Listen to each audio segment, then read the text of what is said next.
Hello and welcome to the story, Pilgrim. I'm back. It's been a while. It feels weird. It's kind of very strange. I have brought season 1 to an end, even though for a very long time I didn't realise I had a season 1. And I've kind of missed it. I really have. I hope I've expressed over the first 52 episodes how much I really enjoy doing the podcast. It's also one of those, it's a love-hate relationship. It's my passion project. I don't really know where I was going with it, and I've liked to try and keep it and kept it as organic as I can, and it just felt right to bring that season to an end. And I just wanted to sort of like fill you in, sort of say, hey, I'm still here, still going, still out there, still trying to create, trying to figure out what this thing called life is. So I thought I'd just pop on here and give you a little update of what's going on. So last week we were up in London. When I say we, I'm talking about me. And it was the Independent Podcast Awards of 2025. And I was very fortunate enough to be a finalist in one of the categories, in the travel and adventure category. It was kind of one of those mixed feelings in that you may have noticed, if you do look at our website, that we have won Best Podcast Award in some film, what are they called? Film festivals? Yeah, that's what it is, isn't it? Which is amazing, probably because we were the only podcast nominated. I have this weird relationship or thoughts about film festivals and award festivals, because I don't know if you realise, but everybody who is up there, who is nominated, who is shortlisted, has most probably submitted themselves to that. So I submitted the podcast to the Independent Podcast Awards. You have to pay a fee. So you put yourself forward, and this happens on all awards ceremonies, whether we're talking about a little film festival in the middle of nowhere, to the Emmys, to the Oscars. I'm going to sort of lift the lid on all of that. You nominate yourself, or somebody that loves you or thinks you're amazing nominates you. And it's not like the judges listen to thousands of podcasts or watch thousands of movies. Nobody can do that.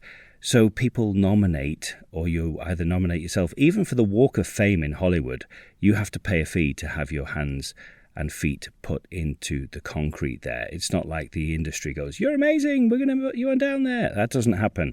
You have to do it yourself. It's all part of marketing and stuff. So I put myself forward for the Independent Podcast Awards, basically because I kind of believe in those awards, because it is recognising people like myself that are out there doing podcasting on their own. They don't have a huge team. They don't have any massive big budget. I love listening to a lot of different podcasts, but it really upsets me when I get to the end of one of my favourite podcasts and they list like 30 people that without this podcast, we would not be able to make it possible. And you're like, what are they all doing? You know, why do you have to have so many people on that podcast working? I mean, it's great. They get employment out of it, but yeah. So anyway, got to go to the Podcast Awards. As part of that, I was invited to Apple headquarters at the the Battersea Power Station, which was really cool. It was like a giant Apple store. 2,000 people worked there in the headquarters in the UK. It was really cool. And basically, it was a chance for us to meet the podcasting team at Apple. And they basically told us of a few new things. You can now be able to play your podcast at 3 times speed. Who wants to do that? It'd be like, how do you, what? What does that mean if your podcast is being played at 3 times speed? Is that people, they don't really want to listen? What? Anyway. And you can individualize each podcast. You can say, well, this podcast is really slow, so I'm going to put him at 3, or her, at 3 times speed, or they. Or I can just I'm just going to play this podcast. They talk really fast, so I'm going to put them at half speed. Anyway, there was lots to be learnt there. And then in the evening we went to the awards ceremony. We didn't win, but that I wasn't expecting to win. But it was wonderful to be in a room of people who have the same passion, are doing the same things. So that was really fun. Life has just been happening, and life has been a little bit, do I want to say cruel?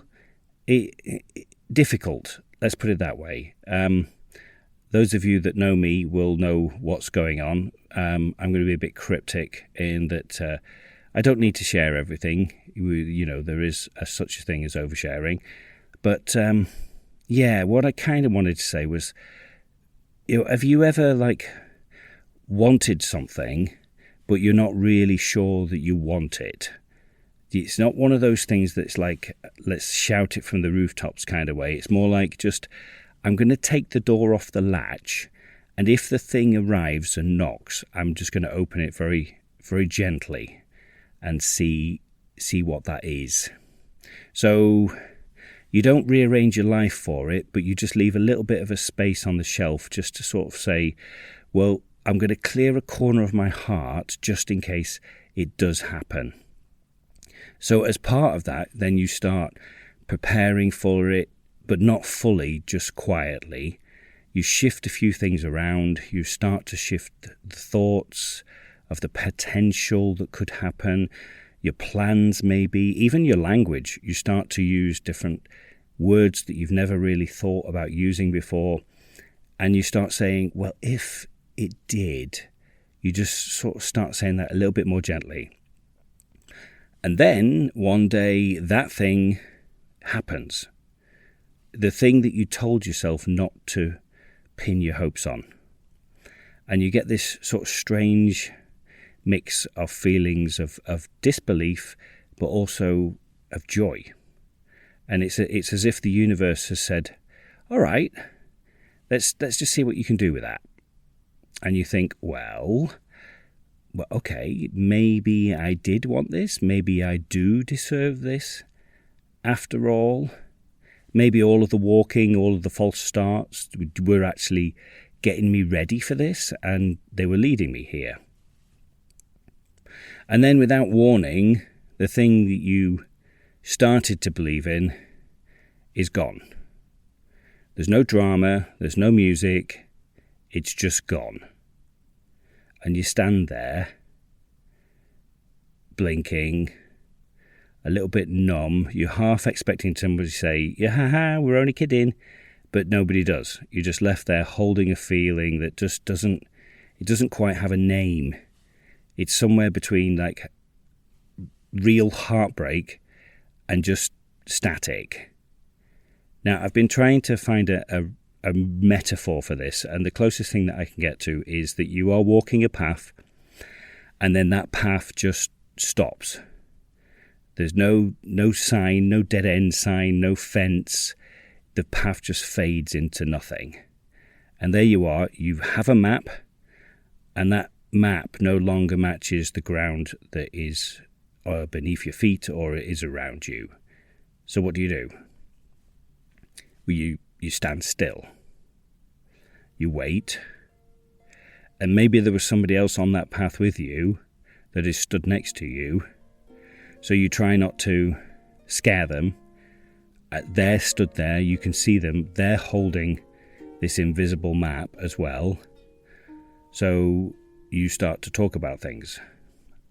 About the weather. What should we have for dinner? Should I do some laundry now, or should I leave that till tomorrow?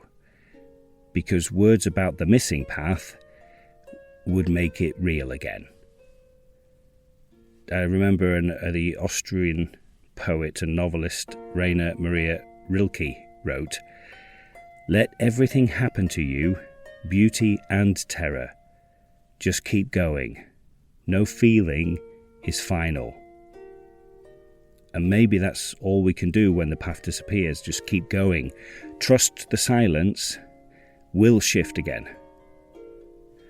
And here's the really strange bit, that even though all of this has happened, you still can be grateful, you can be grateful that you got to see that path at all in the first instance, that you felt that surge of the maybe, the possibilities, that you know that you were so close to something that mattered more to you than you actually realised. Now, I don't have an ending for this one. This is just me catching up with you, just to fill in, and maybe that's the point.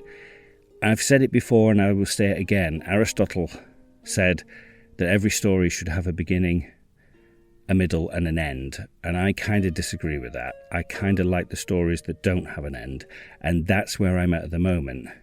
I'm in a story that doesn't have an end. Not every story ends. Some of them just dissolve, and you keep walking anyway. You carry that silence, something forward. You carry it, and there's something beautiful in that. And in the middle of all that, you find yourself laughing at the dog, or getting really angry at making a really bad cup of tea, and that makes you realise that you're still here. I am here. I'm still walking, and I'm still listening. So, wherever you are, if the path beneath you has disappeared, take a step anyway. Because, sometimes that's all there is to do. If you need to talk about this, if you need to share anything that's on your mind, go to my website, storypilgrim.com, click on the connect, contact, send me an email, send me a message through here. We'll get back to you, or go to my personal website, darrenjhill.com, or the official darrenhill.com? I can't remember. Google Darren Hill the actor. You'll find me. Until the next time, buen camino, and keep listening.